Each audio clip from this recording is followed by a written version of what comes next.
Hey, I'm excited that you have come back for this important session as we look at biblical community and why it's important and vital for the core team training. As you know, we've looked at truth in those three sessions that dealt with truth and the role that truth plays in your core team training and building healthy, gospel-centered, gospel-identified Christians and how the gospel plays itself out in their life. Now in this session, we're going to dive into community and the importance of community in the Christian's life. The truth of the gospel promises forgiveness for all of sin, a relationship with God in heaven, and eternal life following this life to all who would repent and believe. It's a glorious truth, an important truth for the individual's life. However, following Jesus does not happen alone. We need others to go with us. Following Jesus is not a personal thing.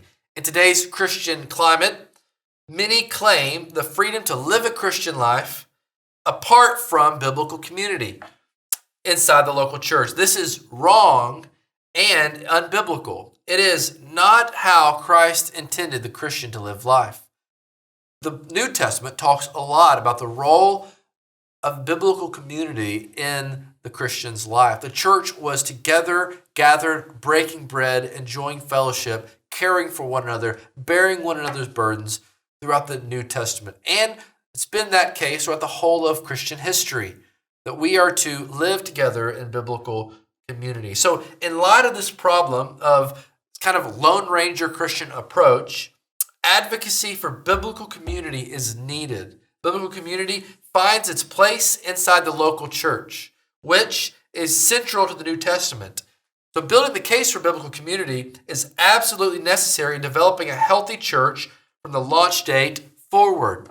You want your people to know the importance of fellowship and community in their church. When they are able to establish it now in core team training, they will be able to hold on to it for the long term on the other side of the launch day. Equipping them to have a healthy biblical theology of the church helps solidify their commitment to the church over the long haul. This is why I think a key part of the training for you should look at helping them understand what is the church in the New Testament. What does the Bible talk about when it comes to the church? How is the church to be set up and structured? Don't assume they know the biblical evidence of a church. Walk into it knowing that they probably know however long they've been involved in church, that's all they know about the church. Teach them a foundation for what it means to be a church. It also equips them to defend the necessity of church membership and devotion to those who may question the need for church attendance. Leading people to a clear understanding of the roles and responsibilities of a church member is the number one way a church gains commitment from its members. The three sessions that follow in this heading of community will deal with specific sessions regarding the life inside of a local church. For instance, the first session will deal with unifying the core team around the gospel, the mission and values of the church, and the expectations of its members. This session I've titled Every Member United.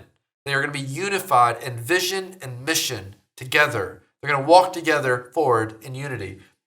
We look into 1 Corinthians, where Paul talks about division in the church. That's 1 Corinthians chapter 1. And he deals with the idea of unity and how important unity is. Second session is going to be every member connected, the role of small groups in the member's life. And then the third session is every member serving, identifying spiritual gifts in our core team and placing them on a serve team where they can fulfill the gifts God's given them as you walk towards launching. So let's dive into every member united. Unity in the local church. Why is unity so important? As time gets closer to the launching of the new work, Satan will seek to bring division to the core team through any means necessary. As the worship team begins practicing, someone might hear the type of music and not like it. Someone might say something the wrong way or cause someone else to be offended. There's going to be all kinds of opportunities for division to creep in. And your role in this core team training is to make sure that your core team is as unified as possible as they head toward launch day. You want them focused together on mission, looking towards that date of which a new work will be planted, unified together. Opportunities for division will rise in the weeks prior to launch. So holding the vision for mission and unity high will help alleviate the focus on our preferences and move them towards honoring Christ and his mission. That's your aim. Session 4 reinforces the need for unity among the core team. Every member united. Not only does the core team unite around gospel truth, but they also unite around mission. The core team is to go forward holding the mission of the church high, that is planting a gospel-centered, mission-focused church or campus in the area that you are planting in the community. So this session focuses on key factors that help unify the church around her mission. So what should be taught when it comes to every member unified? I think a biblical foundation, as I've stated, can be found in 1 Corinthians 1. It's a great chapter to dive into with your people, to walk them through. As you dive into that session, look into what Paul says about the role of unity. Consider what was causing the divisions in the church there, and teach it to your people. As one considers teaching a biblical foundation on unity, I think you should really highlight temptations of divisions in the people. Talk about how no one is the same in your group, that you're all different, you all have different preferences and proclivities, that you are all uniquely created individuals, but that you unify around the gospel and the mission of the church. Clearly articulating the vision and mission of the new community should be an exciting step in the launching process. The core team should be able to grasp and understand clearly the mission and values of the new community. It is also important for them to know what is expected of them as a church member. Be clear on that. The mission, vision, and clear expectations are vital to this stage of the training meeting. So, just for clarity, here's what I think you should teach. 1, unity in the church, 1 Corinthians 1. Secondly, you should teach your mission statement and core values of the church. 3, you should teach expectations of membership. And 4, I think you should teach them your own desire for them as church members. What is that desire that you have for them? So teach them that, tell them that, clearly communicate your own heart to your people, what you're looking for, what you need them to be, what the church calls them to be for this singing. Bringing the core team together through an understanding of the mission statement, core values, expectations of membership, and desires of the pastor will help align them in the overall vision of the church. Then the membership has a clear understanding of the church's drive and the church members' responsibilities.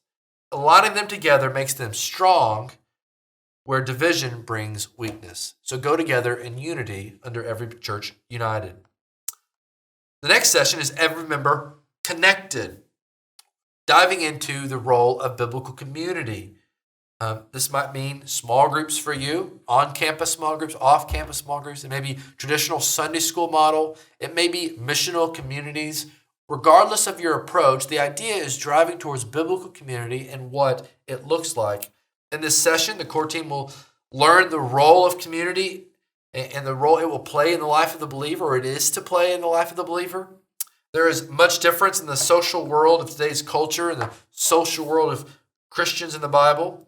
People were made for more than social media, Twitter likes, and Facebook followers, and all kinds of different social media uses. They were made for one-on-one interaction. Believers need other believers to walk with them towards Christ-likeness in this world. God has called people to live together in community inside the local church. Christians are to be connected together beyond text messages and social media. The world needs to see Christians living together in healthy relationships. True life-on-life relationships take place in the context of biblical fellowship, which often happens in small groups. So the lead pastor will lead the core team in a healthy understanding of what it means to have Christian fellowship with one another. So what should be taught?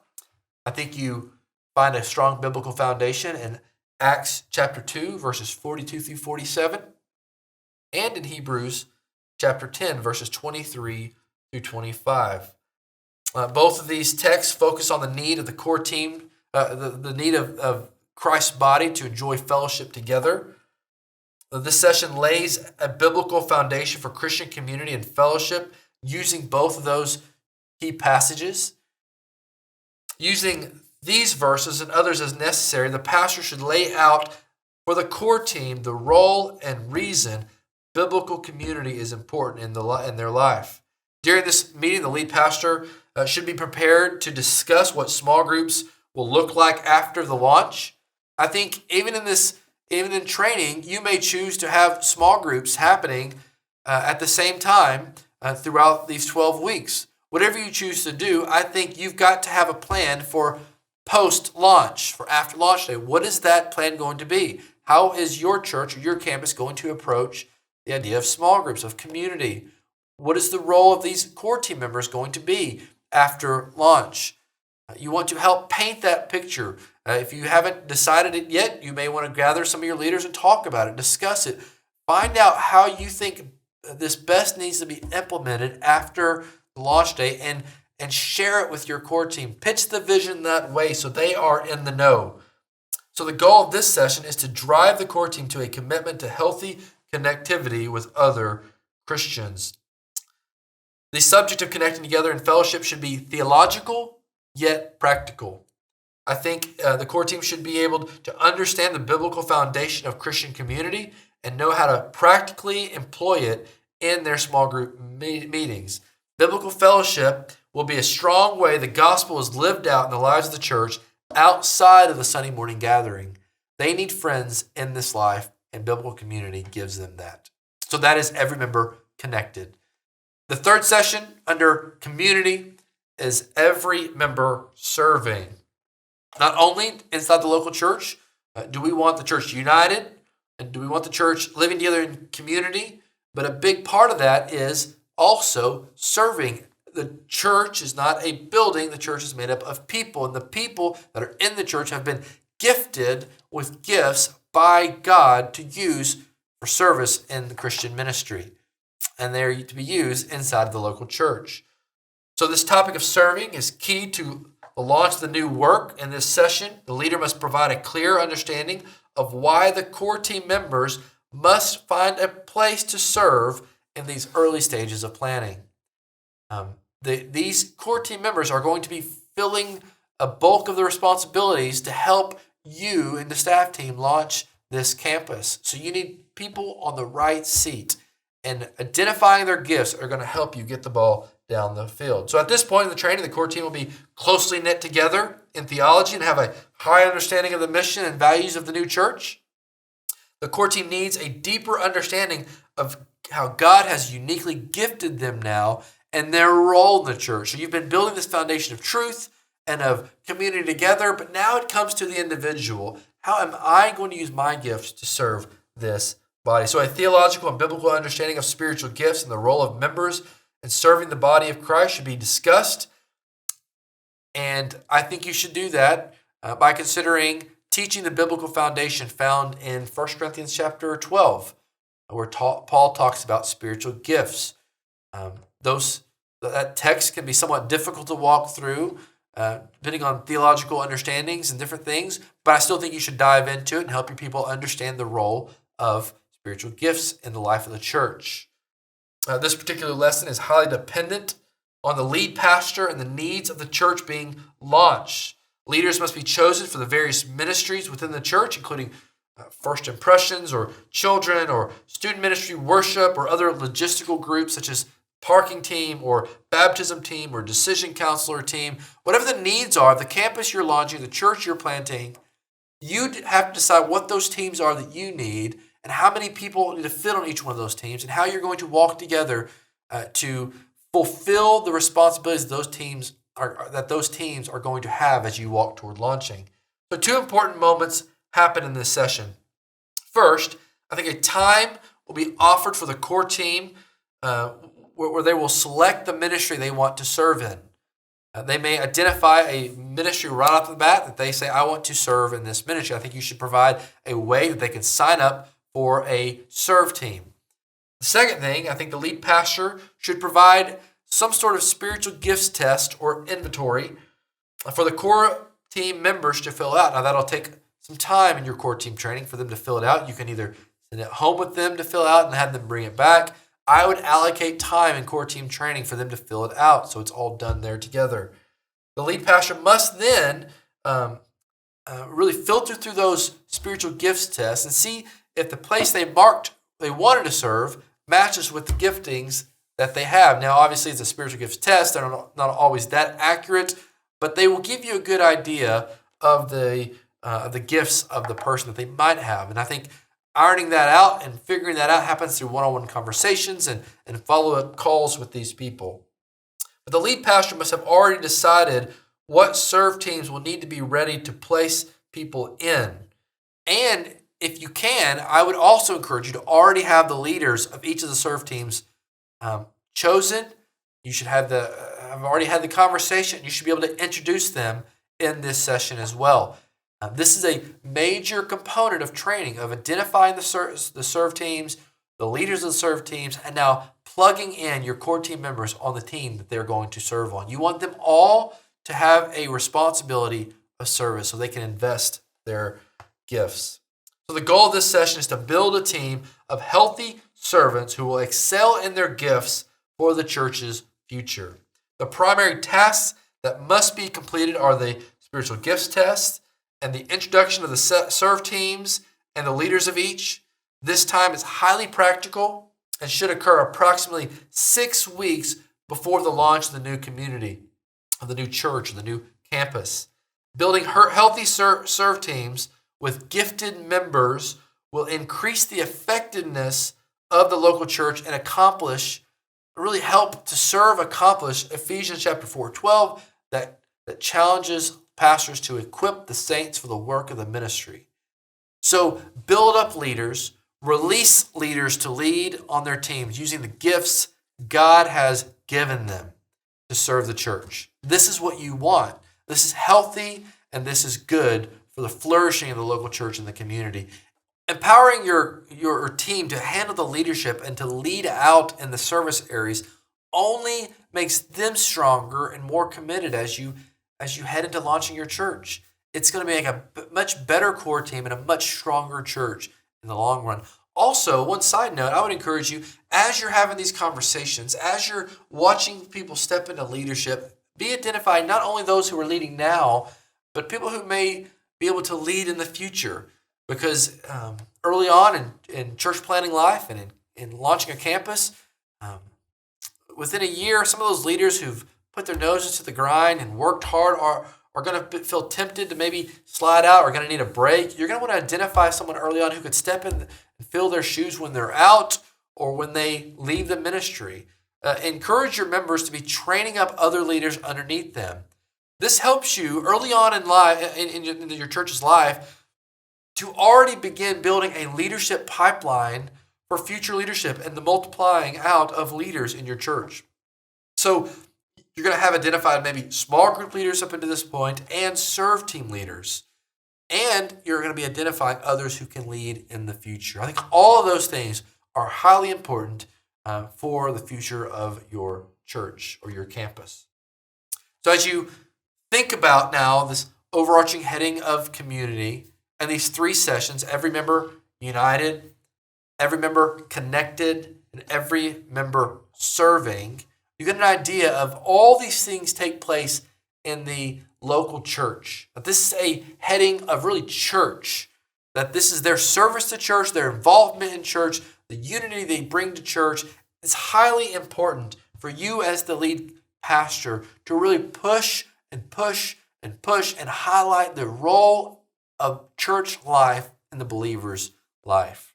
It is to be central to all they do and all they are.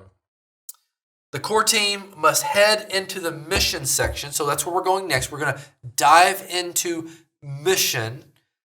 You think about community. You think about truth, how truth gives way to biblical community. And biblical community gives way to living out the mission that God's called us to. And so when we dive into the mission section, the core team should go into that knowing they are walking together toward an enemy who is against them, that they are stepping into enemy territory. Spiritual warfare will begin to rise in each one of the lives of the core team members. You should be roughly maybe 3 to 4 weeks from launch day. And so these next 4 weeks, as you head toward that day, it's going to be highly difficult and challenging because they're going to the more focused they become at planting this campus or planting this church, the more Satan and his army of demons are going to come against your core team and try to bring division and try to bring disunity. This is why the section on community is so important, that you are dedicated together, walking forward in prayer, trusting God to do a great work. So unity around the mission matters because without it, preferences will begin to rise up and vision will sway. So in the next section, I'm really excited to dive into the role mission plays into our life as we look towards equipping our people to communicate the gospel through evangelism. As we look at what does a life on mission actually look like, and how are you to teach life on mission? And then as we really dive into a full section devoted toward spiritual warfare, every member at war. It's a big subject that often we don't talk about, and I'm excited to look at it in this session. So join me next as we look at mission.